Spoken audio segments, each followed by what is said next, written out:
नमस्कार दोस्तों, ECI स्वागत करता है आप सबको अपने YouTube चैनल में।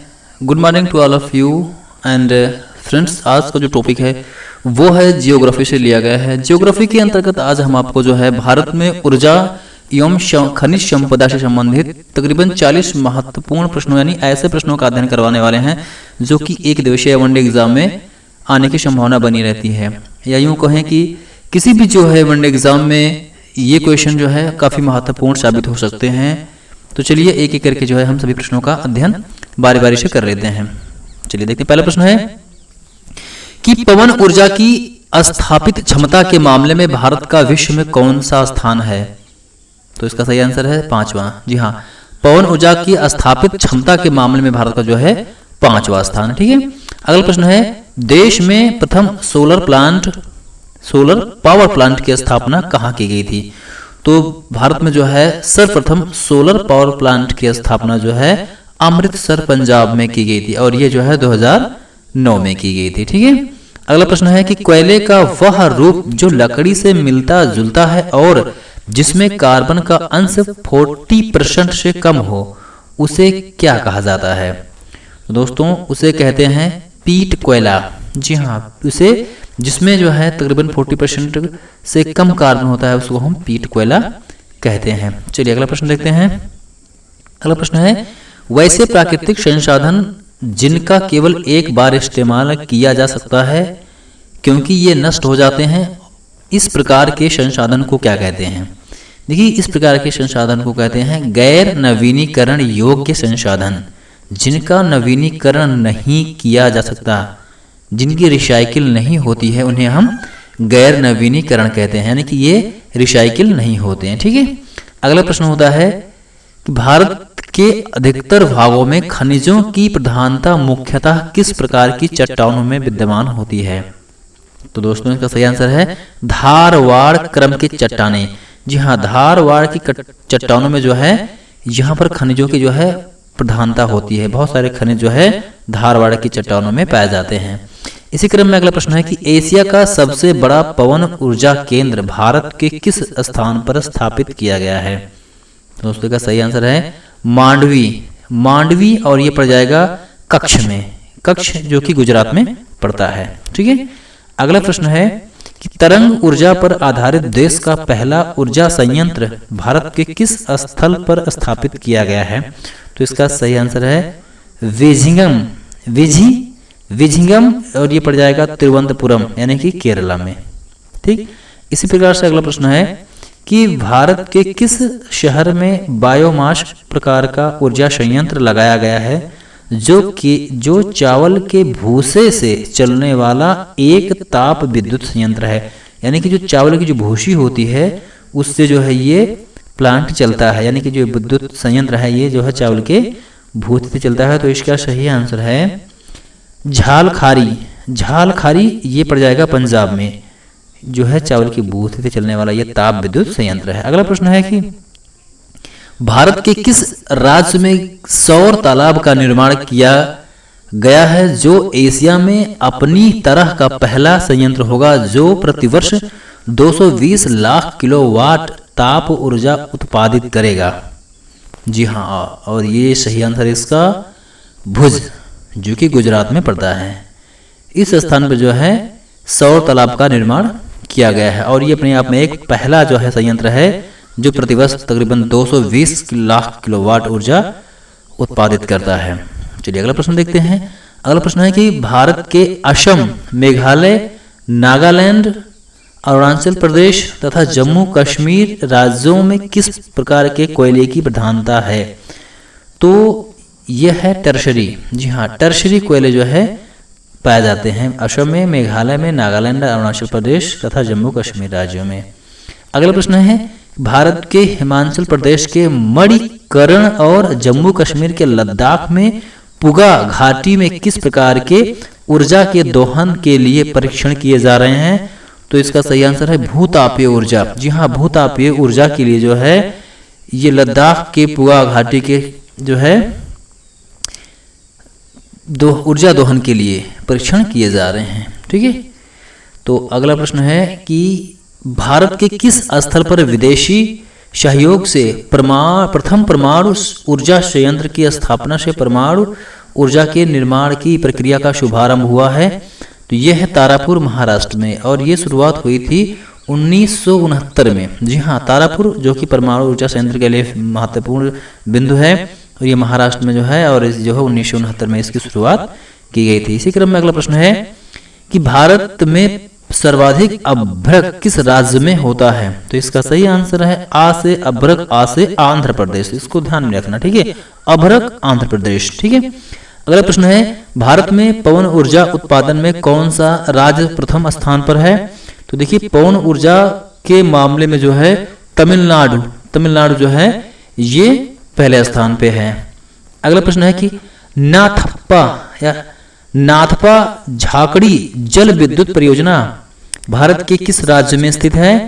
तो इसका सही आंसर है हिमाचल प्रदेश। हिमाचल प्रदेश में जो है नाथपा झाकड़ी विद्युत परियोजना यहीं पर लगाई गई है। अगला प्रश्न है कि जीवित जीवों को उत्प्रेरक के रूप में प्रयुक्त कर कुछ सबस्ट्रेटों से विद्युत उत्पादन किया जाता है, तो यह प्रक्रिया कहलाती है, जी हाँ, और इस प्रक्रिया को कहते हैं माइक्रोबियल फ्यूल सेल।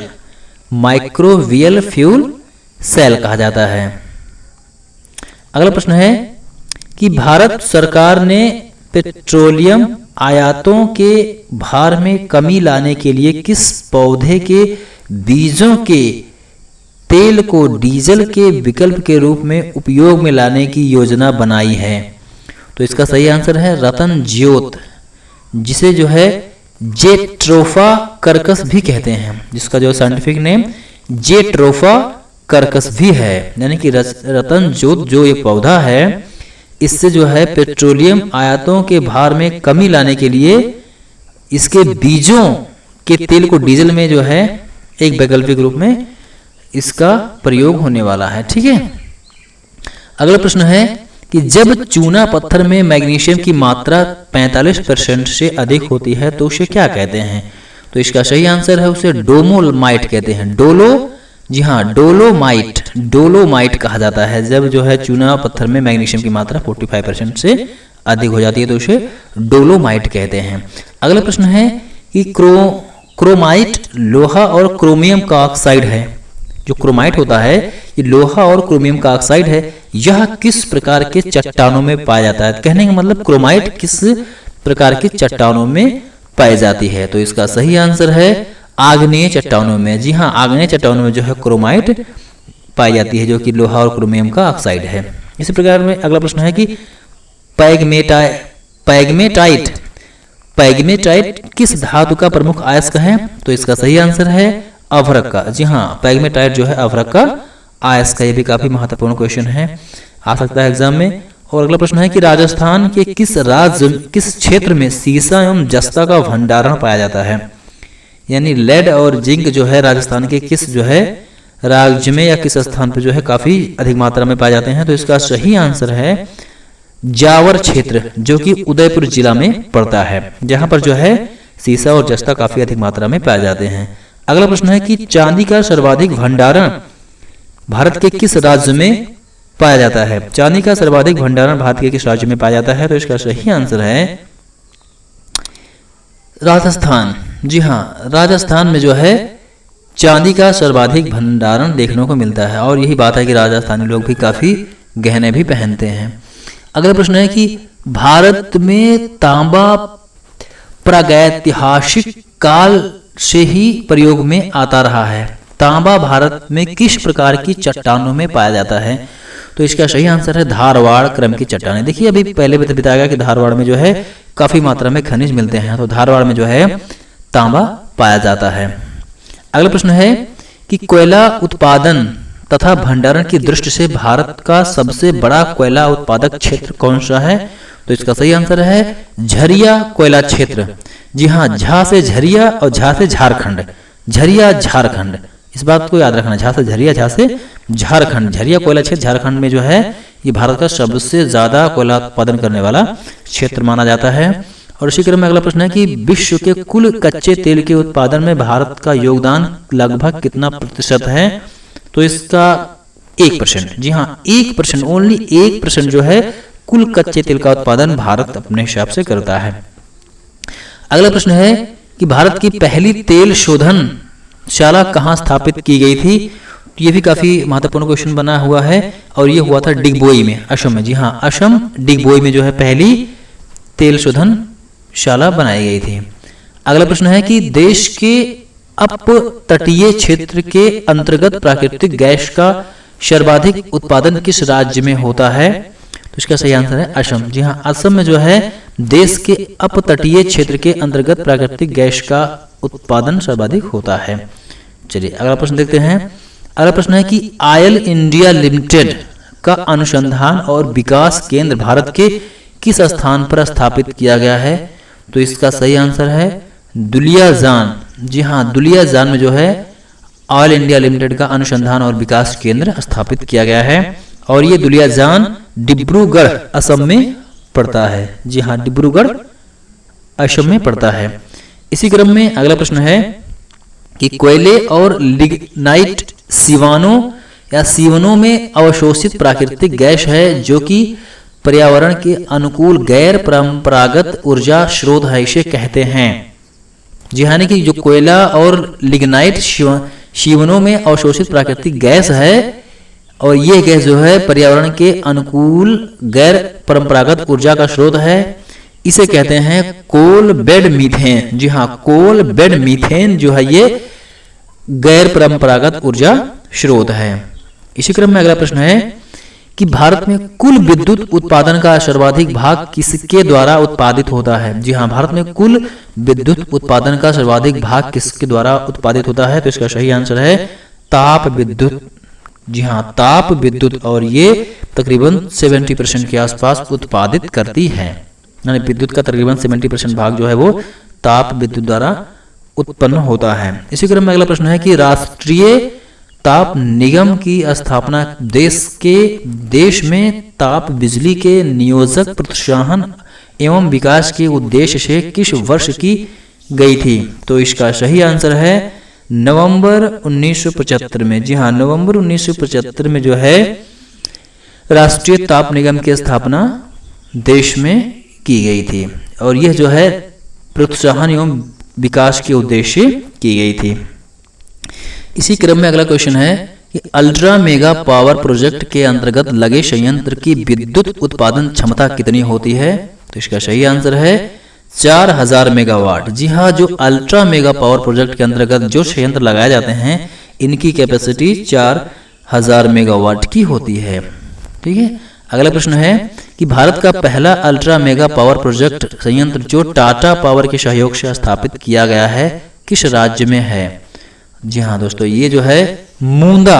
जी हाँ, मूंदा में है और ये मूंदा पड़ जाएगा गुजरात में। ठीक है, यानी कि गुजरात के मूंदा में जो है ये स्थापित किया गया है। इसी क्रम में अगला क्वेश्चन है कि गिरते या बहते हुए जल की ऊर्जा से टरबाइन चलाकर जो विद्युत उत्पन्न की जाती है उसे क्या कहते हैं। ये सबको पता होगा, इसे कहते हैं जल विद्युत ऊर्जा। जी हाँ, जल विद्युत ऊर्जा कहते हैं। इसी क्रम में अगला क्वेश्चन है कि चंद्रकोट में चिनाब नदी पर 900 मेगावाट की परियोजना है जिसके पहले चरण के 450 मेगावाट का उद्घाटन 17 अक्टूबर 2008 को तत्कालीन प्रधानमंत्री मनमोहन सिंह ने किया था। वह कौन सी परियोजना थी। जी हाँ, वह परियोजना थी बगलिहार परियोजना। जी हाँ, बगलिहार परियोजना थी जिसे जो है तत्कालीन प्रधानमंत्री मनमोहन सिंह ने शुरुआत की थी और उद्घाटन उसका करवाया था। इसी क्रम में अगला प्रश्न है कि वह परियोजना जो मध्य प्रदेश, महाराष्ट्र, गुजरात और राजस्थान की संयुक्त परियोजना है जिसका निर्माण नर्मदा एवं उसकी सहायक नदियों पर किया जा रहा है, वह कौन सी परियोजना है। तो दोस्तों इसका सही आंसर है सरदार सरोवर परियोजना। जी हाँ, सरदार सरोवर जो परियोजना है ये नर्मदा एवं उसकी सहायक नदियों पर इसका कार्यक्रम चल रहा है। इसी क्रम में अगला क्वेश्चन है कि भारत के सहयोग से भूटान में 60 मेगावाट क्षमता की कौन सी विद्युत इकाई स्थापित की जा रही है। जी हाँ, ये भारत के सहयोग से भूटान में 60 मेगावाट क्षमता की विद्युत इकाई जो उत्पन्न की जा रही है उसका सही नाम है कुरिछू कुरिछू परियोजना। जी हाँ, कुरिछू परियोजना ये जो है भारत के सहयोग से भूटान में लगाई जा रही है और इसकी कैपेसिटी 60 मेगावाट है। इसी क्रम में अगला प्रश्न है कि भारत की प्रथम जल विद्युत परियोजना दार्जिलिंग में किस वर्ष स्थापित की गई थी? तो इसका सही आंसर है 1897 में। जी हाँ, 1897 में जो है पहली जल विद्युत परियोजना जो है दार्जिलिंग में लगाई गई थी। इसी क्रम में अगला प्रश्न है 39 नंबर कि मोनाजाइट को थोरियम, यूरेनियम, सेलेनियम और लेंथेनम आदि का यौगिक है। यानी जो मोनाजाइट होता है वो थोरियम, यूरेनियम, सेलेनियम और लेंथेनम आदि का यौगिक होता है। ये भारत के किस प्रांत में होता है? तो मोनाजाइट ये होता है केरल में। जी हाँ, केरल में जो है मोनाजाइट अधिक मात्रा में पाया जाता है। इसी क्रम में अगला प्रश्न है कि देश का पहला बायोडीजल संयंत्र जिसकी स्थापना 13 अक्टूबर 2007 को हुई, यह किस शहर में स्थापित किया गया है? तो इसका सही आंसर है काकीनाडा। जी हाँ, काकीनाडा ये पड़ जाएगा आंध्र प्रदेश में। जी हाँ, आंध्र प्रदेश में काकीनाडा में जो है देश का पहला बायोडीजल संयंत्र जो कि 13 अक्टूबर 2007 में इसकी स्थापना हुई। तो इस प्रकार से दोस्तों ये 40 प्रश्न महत्वपूर्ण रहे हैं और मैं समझता हूँ कि सारे जो है प्रश्न एक दिवसीय परीक्षा के उद्देश्य जो भी स्टूडेंट तैयारी कर रहे हैं उनके लिए महत्वपूर्ण हो सकते हैं, या जो प्रीलिम्स की तैयारी कर रहे हैं उनके लिए भी कुछ महत्वपूर्ण हो सकते हैं। शायद 1-2 नंबर का तो बनता ही है इसमें से आने का। फिर भी जो है भूगोल से संबंधित ये काफ़ी खास पॉइंट रहा है। तो अगले क्रम में जो है मैं इतिहास के सिंधु घाटी सभ्यता से संबंधित तकरीबन आपको 50 क्वेश्चन के आसपास करवाने वाला हूँ। तो अगले वीडियो को तब तक वेट करें। धन्यवाद।